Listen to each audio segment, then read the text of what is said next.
If you think that's funny, think again, because this man is in a key position to do something which the world may never recover from. Something has happened to allow this mentality to be in this position as we speak. Should really terrify everybody. Richard Wolff opens with a stark warning. He argues this isn't just another regional conflict, but a turning point that could reshape global politics, energy markets, and the balance of power. Whether you agree with his conclusions or not, his message raises one critical question. How did the world reach this point? The Iranian government has now formally said that the memorandum of understanding is, as far as they're concerned, no longer in effect. So the United States has violated it. Now Iran rejects it. So it's gone. It was a temporary effort to try to reach some sort of accommodation. I think what happened, in my own judgment, is that the president signed it because he has to get this over with in a reasonable amount of time. And then it was explained to him that he had given away more than he could politically manage with his own base here in the United States, which is probably true. And so he simply, as he does so often, proceeded to act in such a way as if he had not signed this document. And the Iranians waited a few days, as has become a pattern, and then decided, oh, I see, so that's not relevant anymore either. And meanwhile, the war has expanded. There is a way in which that is always probable in a war. What you need to understand is the war, when it breaks out, changes things. And everybody in the area, everyone affected, every other country, every company, many population groups, as they are affected by the war, they change their behavior. They accommodate. For example, people leave a part of the world and move somewhere else. They become refugees to escape the war. That means new kinds of pressures exist on transportation facilities, on the countries to which they move, and on and on. Meanwhile, countries reassess their situation. The crisis faced by neighboring countries, by countries affected by the closing of the Strait of Hormuz, they are all adjusting. And as they adjust, they can often, not at all necessary, but frequent, bump into one another and cause frictions that lead countries to decide now is a time when we can go to war. I don't know the details, and maybe we never will be, but it is quite possible to spin out this scenario that Saudi Arabia, pressured by the whole developments there, caught between the United States, with which it wishes to maintain a long-standing relationship, and a new face towards China, and a recognition it's going to have to get along with Iran now in a new way that it didn't have available before, made some decisions. For example, trying to get a few oil tankers through the Strait of Hormuz. And the Iranians, having said, no, you can't do that if you don't get the permit, hit them with a missile. Or maybe they didn't do that. Maybe the Houthis did it on their own and zapped a Saudi thing because it was violating. We'll never know that. And then something begins. My understanding is somebody blew up the airport in Yemen. According to Wolff, wars rarely remain contained. As more countries react, the conflict becomes increasingly difficult to control, creating new risks for global markets and international stability. He believes the next major battleground isn't just military, it's economic. People who went to attend the funeral of Ayatollah Khamenei from Yemen, and by the way, Americans don't understand, that was one of the greatest funerals ever in the history of the world, what we just saw there. People came to Iran and to the Shiite parts of Iraq to celebrate that funeral in many different ways. And the Yemenis went in a group also. And then they flew back. They couldn't land at the airport because someone had bombed the airport. They had to go to a neighboring airport that wasn't even finished, but they were able to land there. But they might not have been. They were very upset. They're being attacked. And so they are now thinking, of course, of closing that other strait because they need to participate in showing the world that you cannot do what is being done. They lost their airport, okay? They're building another one. They'll repair this one. It's not that. It's that you are bringing more people into a warfare situation, either actively causing it or defending themselves. One of the reasons you don't do what Trump and Israel did is because it risks a wider war. For Israel, that made sense because they hoped that a wider war would bring the United States deeper into the situation. They've been trying for years to get the United States to be militarily more active, helping Israel in that area. They are now achieving, slowly, painfully, and at enormous human cost, what they were going to do. The question really is only, I don't mean to be simple-minded, but I do think, working on this all the time, that the crucial question here is whether the Iranian people and their government have the solidarity, have the commitment to withstand the effort to terrorize them into submission, because that's what this is. Endless bombing, endless missile, endless drones, using the firepower of the United States gathered there is the only American effort now being made to deal with this situation. So if that's what you have, then the key question is, can the recipient of all of that withstand it? The Iranians have already shown the world we can fight back. We have missiles too, and they do. And we have drones, and we know how to use them, and we have proven our skill at using them. So the United States has a real enemy, not just in the people. The recognition how important the enemy of the people is that there's no landing of American troops because that's too dangerous. The cost of that for the United States would be even greater. Large numbers of dead soldiers coming back. It's not the political need between now and November when there's an election.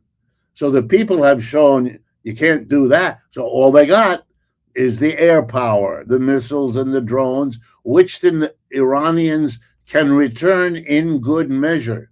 The United States is willing to continue because the missiles and drones, really, they're not coming to the United States. They're coming to American bases in the Gulf states. And that's serious. But they have decided clearly they can absorb that damage.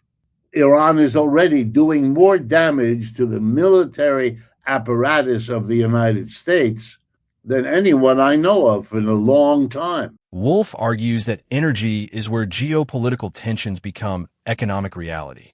If oil supplies tighten, the effects could reach consumers through higher fuel costs, inflation, and slower economic growth. In his view, the financial impact may outlast the conflict itself. And the reason time is on their side is really clear. Number one, they have used up, and by they I mean mostly the United States and China, but they have used up their oil reserves, or most of them.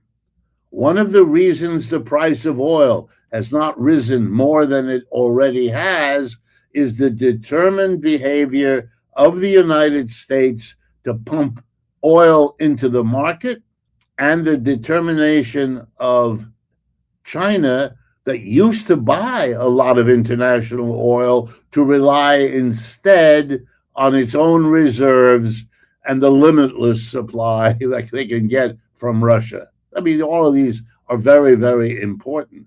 So here's the problem: the United States doesn't have that much more oil, and the Chinese may not have enough, may not want to deplete their reserves. They know that the United States, once it's done in the Middle East, will in fact be looking more and more at China in the years ahead. They have to see what kind of policies they may face. The United States' control on the world oil market, something our colleague Michael speaks to very often on our program here. All of these things mean that there may not be more reserves. China may return into the market, and there'll be more demand, and less reserve, less supply, more demand, less supply, then the price of oil. And that will mean the price of gasoline, which never came down that much anyway, will be boosted up again. And then we have the inflationary impact that has not yet so far become unmanageable. Mr. Trump is being told, that I know, that he has to worry about that. The Iranians don't have to worry about that. The Iranians have, in their alliance with Russia and China, a secure backstop for the things they need that they can't otherwise obtain. And by the way, talking about expanding war, one of the things that Iran relies on is the passage of boats in the Caspian Sea from Russia to Iran. That is a crucial passageway, given the mountainous territory and what the land looks like up there. That's a very important thing.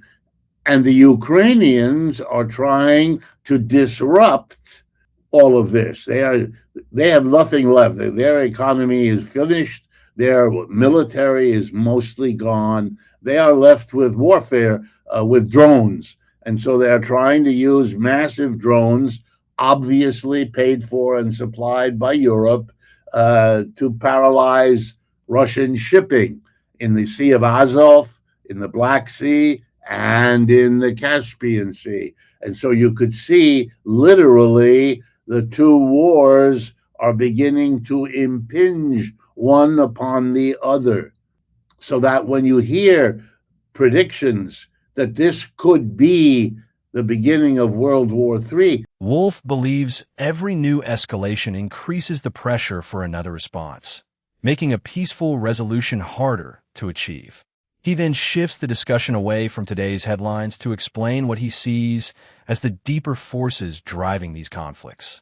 Well, I think the hope is that the leadership in Iran will at some point make a decision to stop the pain that is being imposed on the country in the way that Mr. Trump wants.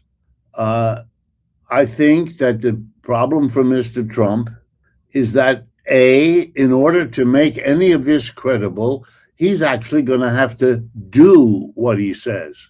And that's a war crime under the Geneva Convention. You cannot bomb power plants and bridges as part of a threat to terrorize a civilian population, which is clearly what he's intending to do. You are supposed to limit yourself to military targets. Okay, but if you don't, the oldest argument in the book is when you don't do that, when you let yourself violate the law, you invite your adversaries to do the same. And Americans don't understand. There are lots of civilian vulnerabilities around the world.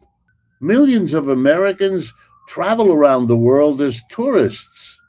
They could become targets. What is going to happen then? How is this going to be handled? American military bases, even if the Iranians were to limit themselves to those, exist in many European countries. Are they going to go after them too? They could. They might. And NATO, will it then go to war against Iran? First of all, NATO doesn't have much to go to war with, and they're real worried about Russia. Oh, how are they going to manage that? I mean, these questions have no answers except terrifying ones. Do you really want to go there? I don't think so. I think he's hoping that this kind of speaking will be terrifying. I want people to understand this is how terrorists function. They threaten, they get closer and closer, they throw a bomb here, and then they throw a bomb somewhere else, and doesn't work, and so they have to go up what George and others call the escalation ladder, etc. He's hoping that verbal escalation and bombing a lot, although I'm told from friends of mine that many of these bombing raids are repeat bombings of many of the same military sites that they bombed before, and that didn't solve the problem before and are unlikely to solve the problem now, because we, the Americans, don't know where all the missiles are, how to control them, where all the drones are. They move them anyway. Much of this is underground, can't be tracked. This is the core of Wolff's analysis. He argues the current conflict reflects a broader shift in global power rather than an isolated crisis. Whether you agree or disagree, it's the idea that connects everything discussed so far. There is a fundamental reason this happens. We live in an economic system, capitalism, in which the following is understood by virtually every business. You must work hard, squeeze as much profit out of your business as you can, and then take the largest portion of it that you can and plow it back into the business to build it and make it grow. Because growing is your best way to survive. If you don't build it up, if you don't take your profits and get the next best machine, a competitor will, and then you're finished. So the urge becomes crazy. Capitalism is an expansive system. Look, the reason the Middle East is in the problem it is now is that the capitalism born in Britain in the 16th and 17th century and then expanded to Western Europe had to always expand. It drew on the raw materials and the workers in its immediate environment first. But as it ran out of them in its maniacal growth processes, it had to go further afield. It had to collect more and more workers, way more than its agriculture could feed. So it had to find food outside. It had to find raw materials in an ever broader way. And we get modern colonialism for the last 2 centuries. The whole world gets divided up. Britain particularly, but France, and carve up the Middle East. The countries there have the boundaries they do because the colonials worked it out. That's where all of this comes from. The United States inherited, after World War II, all those empires. The colonial powers culminated 2 centuries or more of colonialism by blowing each other up in World Wars I and II. It tells you about capitalism. It tells you where that ends up, where it tends to go. And they blew themselves. They so weakened themselves that the global South saw its chance. A weakened England, India can become free. Right? We're living through that. We are living the first decades of the anti-colonial upsurge, the global South saying no. That's what this is a small chapter of. We are watching in one corner Iran. They're finding their way to take advantage of the relative weakness. United States' empire is now shrinking. They were able to see the United States lost the war in Vietnam. It lost the war in Afghanistan. It could not prevail in Iraq, and it isn't doing well in Ukraine. Okay, it's a lesson here. There's a lesson here. They can find a way to become an independent country taking care of its people, which they couldn't do before. That's part of what's going on in the world. Wolff argues that prolonged conflict doesn't stop at the battlefield. It can affect inflation, interest rates, government debt, and economic growth, creating pressures that eventually reach businesses and households around the world. All carried the same message.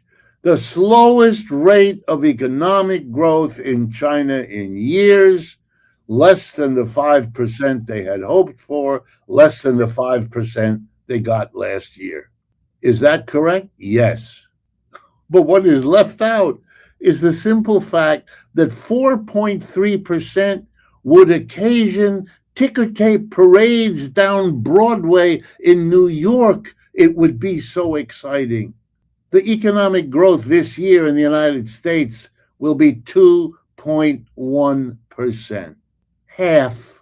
And that's what it's been for 40 years. Chinese growth, twice that of the United States. That's why today the manufacturing sector of China is larger than that of the United States and Britain and Germany combined. We're not in the same universe. Americans and many of your listeners in Europe don't yet allow themselves to think through what that means, what I just told you. This is not an endorsement of China. China has lots of problems. It's not, but it's you need to understand that that kind of economic growth gives you the ability to produce goods and services on a scale that no other country can come close to. People may not know the drones that are now being used in warfare. The greatest maker of drones are the Chinese. They're selling their drones all over the world. Some of the drones Ukraine sends to Russia are Chinese. Some of the drones Russia sends to Ukraine are Chinese. And this is happening more and more. The best electric vehicle in the world, best and cheapest, BYD, Chinese company. No American company, Tesla included, can compete with them. That competition is over. All the highest tech coming out of Silicon Valley has something similar to it happening in China, and an increasing number of the Chinese versions are superior, and more will be coming. Why? Because they are creating an army of high-tech engineers, many more than are graduating from this country. If we made that investment here, we would get comparably better results. But we don't, because we're governed by the private profit that makes you do this or not. China isn't. That's their secret. They're going to continue outgrowing. Time, in their view, is on their side too. The longer we go, the more the gap between their double rate of growth to that of the United States. Look, Europe doesn't even get 2%. So China is even more advanced over Europe than it is over the United States. We live in a different world economy. And at the risk of overplaying this argument, I would say that larger picture is why China is quiet on the edges and not participating here, and why what is happening in Iran is a reflection of a new world economy that the old dominating country, US, is frightened by and wants to hold back. Whereas Iran has the much nicer position of being part of breaking out of the old pattern into a new and better place. And if they can get that clear in the minds of their people, they'll hold out long enough to win this one. Wolff concludes that long-term economic strength, not military power alone, will shape the next global order. Whether his predictions prove right or not, he believes the world is entering a period of historic change with consequences that could last for decades. Richard Wolff's analysis is controversial, but his central message is clear. Today's conflicts extend far beyond the battlefield. They influence energy, inflation, trade, and the future balance of global power.